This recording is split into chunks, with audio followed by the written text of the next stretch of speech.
Good morning this morning, and welcome to a RJ Day has an amazing Dwayne Haskins story edition of the OHIO podcast. Do us a big favor and smash that like button. If at all during this podcast there's anything that we say that strikes your fancy, let us know what you think down in the comments section below. That'll help out that old algorithm and shoot it out to more great people just like you. And if you're not already, please consider subscribing to the channel. Ring the bell, get notified when we go live, get notified when we drop content on your doorstep so that you can be informed and have yourself a great day. So, I came across a video that I watched from John McCallister, who he interviewed R.J. Day. Of course, R.J. Day is the son of Ohio State head coach Ryan Day. I wonder if it's Ryan Jr. Day.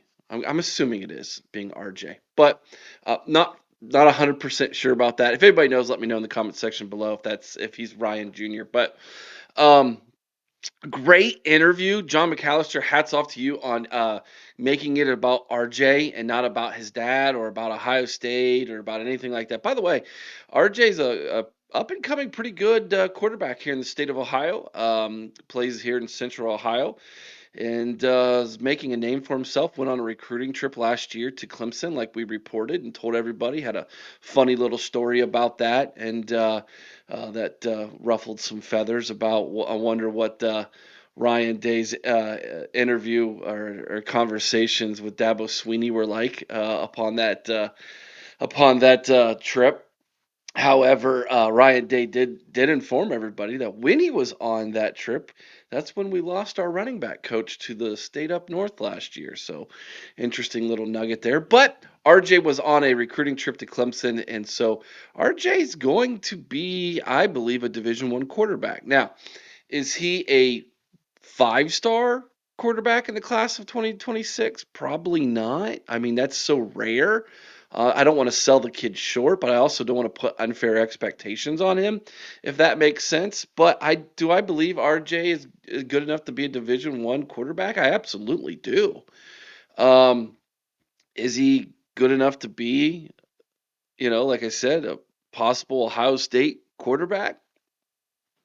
Maybe. I mean, who knows, right? He's got 2 years of development left. He obviously, as the starting quarterback at DeSales, broke some records as a sophomore last year. He's got 2 more years of high school remaining to develop. He's playing 7-on-7, not only here in the state of Ohio, but on a South Florida team that travels the country. And so he's got some advantages there that some kids don't have. So that's awesome for him that he can do that and continue to improve himself and raise his stock, if you will, as a high school kid. But that's not what this is about. This isn't about RJ as the player. This is about a great story RJ told John about when he was a kid and the special relationship he had with Dwayne Haskins. I'm going to play the audio clip for you from this interview. I highly recommend, if you would like to hear more, go to John's YouTube channel and listen to the interview he has with RJ. He covers a lot of different things that are very interesting. But I wanted to take the audio from this and play it because I think it's really cool, worth listening to. And I have a nice little story afterwards I like to share with everybody. So here's the audio clip of RJ's amazing story about Dwayne Haskins. If you could hang out with somebody for 6 o'clock in the morning till 10 o'clock at night, just all day, who would it be and why? Dead or alive? Who? Dead or alive? Oh, any. I would want to say I would want to have a proper goodbye to Dwayne. I didn't really get to say goodbye to Dwayne before he passed, so I would say Dwayne Haskins just to put that to rest because that still hangs with me a little bit. What made him so special to you?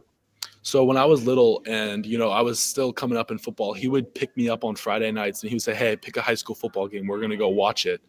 And these were obviously on the bye weekends, not the nights before games, but on a bye weekend or like if the high school season start before college season. So on those weekends, he would say, "Hey, pick out a game. We're gonna go watch it, and then I'll have you home right after the game." And that's really where I fell in love with the game. And he was a really big role model for me because he was such a genuine human being. All the guys loved him in the locker room.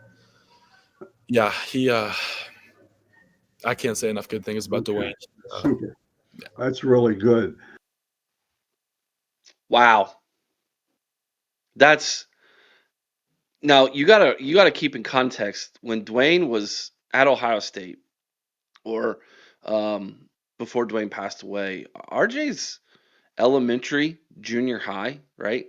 Very impactful time in RJ's life when Dwayne is taking him under his wing and providing for him a mentorship. Obviously, when the days moved to Columbus, when Ryan became the quarterback's coach and offensive coordinator, he worked very closely with Dwayne Haskins. And so, of course, Dwayne was just in close proximity to his quarterback coach, his position coach, his offensive coordinator, and to his family, which meant he was going to be close to RJ. And the fact that Dwayne didn't look down on the young man, but provided for him an opportunity to have a relationship with him is a very, very cool thing and something that, in all honesty, should be looked at. Um,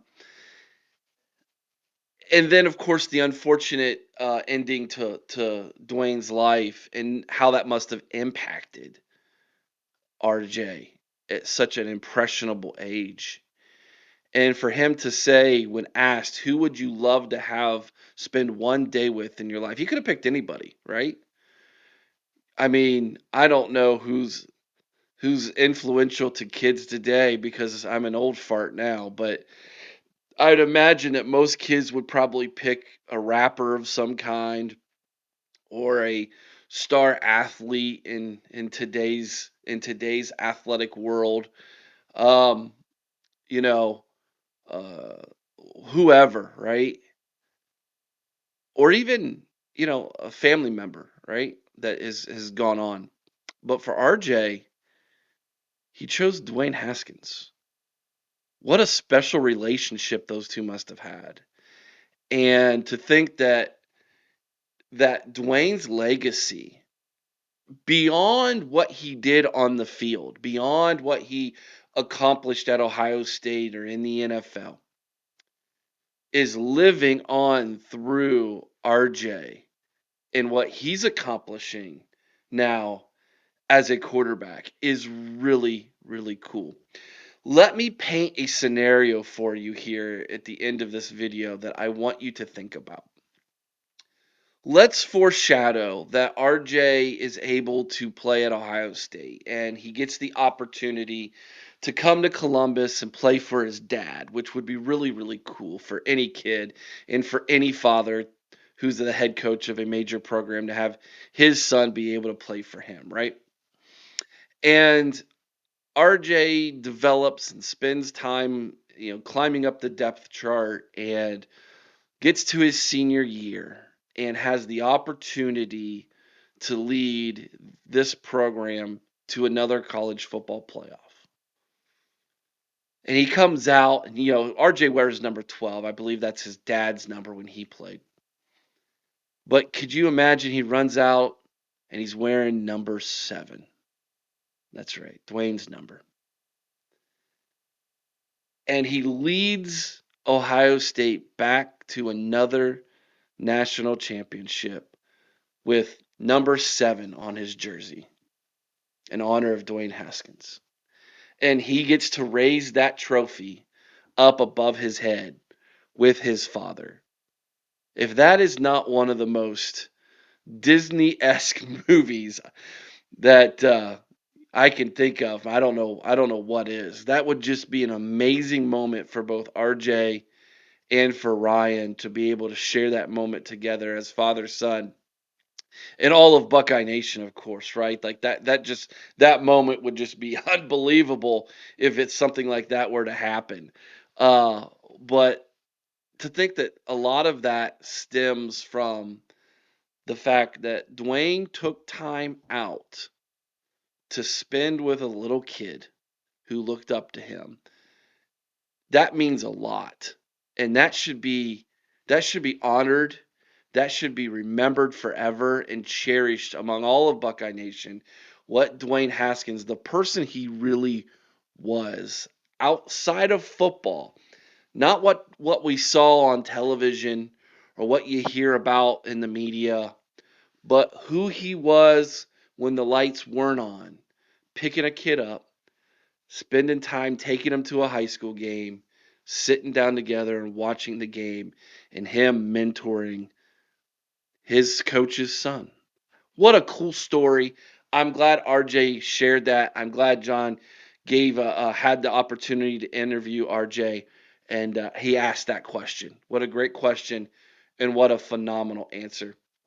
And I encourage you, go look up the interview. I'll put the link down in the show notes below.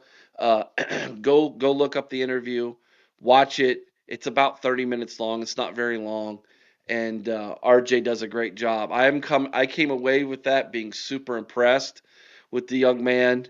Obviously, Ryan and Nina are doing a fantastic job raising this young man, and he's got a bright future. Whether it's in college football or at Ohio State or not, he's got a bright future. He's an intelligent young man who's doing great things, and look forward to following him throughout the remainder of his career. All right, guys, let me know what you think about Dwayne Haskins. What is a great Dwayne Haskins memory you have? What do you think about RJ? Are you pulling for him to be a Buckeye? What do you think about my scenario that I've painted in my head of one day watching RJ lead Ohio State to a national championship with his father? Let me know what you think in the comment section below. Have a great Monday, everybody. But before we go, this reminds me of a Bible verse that I would like to share with you. 1 Corinthians 11:1. Be ye followers of me, even as I also am of Christ. Just like the Apostle Paul wrote to the church in Corinth to follow him because he was following Christ, the story of RJ following Dwayne Haskins was reminded me of this verse, so I wanted to share it with you. All right, guys, have a great Monday today. Enjoy your day, everybody. Remember, people are watching you, people are looking up to you, and if you have the opportunity to be a positive impact in someone's life, do that. It'll make your heart feel good. Till next time, be kind to one another. I owe someone's OH. Sing Carmen, Ohio with all your heart. Till we see each other again, go Bucks.